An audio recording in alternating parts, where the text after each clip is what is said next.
ஜென்ரலா வந்து என்ஆர்ஐ நம்ம என்ன பண்ணுவோம் அப்படின்னா, இப்போ வேற கண்ட்ரில இருந்து நம்ம வந்து அமௌண்ட் அனுப்பணும் அப்படின்னா, இந்தியாவில் வந்து 2 டிஃப்ரெண்ட் அக்கௌண்ட்டை வந்து மெயின்டைன் பண்ணுவாங்க.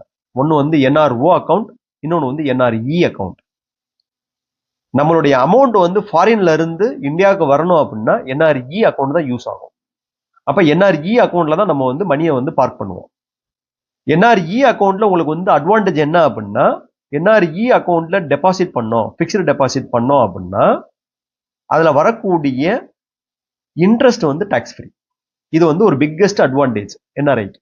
அதனால என்ன பண்ணுவாங்க அப்படின்னா, என்ஆர்ஐ எல்லா பேருமே ஜென்ரலா வந்து அமௌண்ட்டை வந்து என்ஆர்இ அக்கௌண்ட்டுக்கு அனுப்பி அதுல வந்து பிக்ஸ்டு டெபாசிட் பண்ணிடுவாங்க.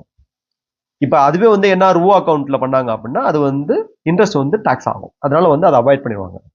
ஸோ பெஸ்ட் ஸ்ட்ராட்டஜி ஃபார் இன்வெஸ்ட்மெண்ட்டுக்கு என்ஆர்இ வந்து எங்க பார்க் பண்ணுவாங்க அப்படின்னா பிக்ஸ்டு டெபாசிட்ல என்ஆர்இ அக்கௌண்ட்ல பார்க் பண்ணுவாங்க.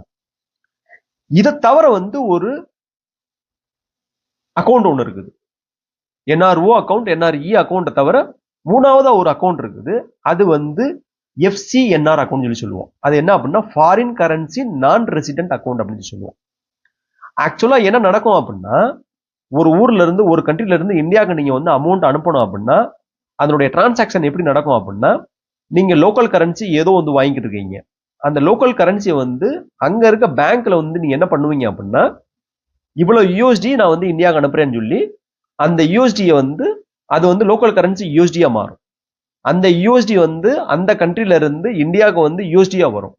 அதுக்கப்புறம் உங்களுடைய என்ஆர்இ அக்கௌண்ட்ல அந்த யூஎஸ்டி வந்து ஐஎன்ஆரா கன்வெர்ட் ஆகி என்ஆர்இ அக்கௌண்ட் வரும். அதுக்கப்புறம் என்ன பண்ணுவீங்க அப்படின்னா அந்த அமௌண்ட்டை வந்து எடுத்து பிக்ஸ்டு டெபாசிட் ரெகுலரா பண்றது பண்ணிக்கிடுவீங்க. இது வந்து என்ஆர்இ அக்கௌண்டோடைய ப்ராசஸ். எஃப்சிஎன்ஆரோடைய ப்ராசஸ் எப்படி இருக்கும் அப்படின்னா, அங்கிருந்து நீங்க அனுப்புறீங்க டாலர் இருக்கு பாத்தீங்களா, இந்தியாவுக்கு வந்ததுக்கு அப்புறம் அந்த டாலரை வந்து டாலராவே வச்சிருப்பாங்க.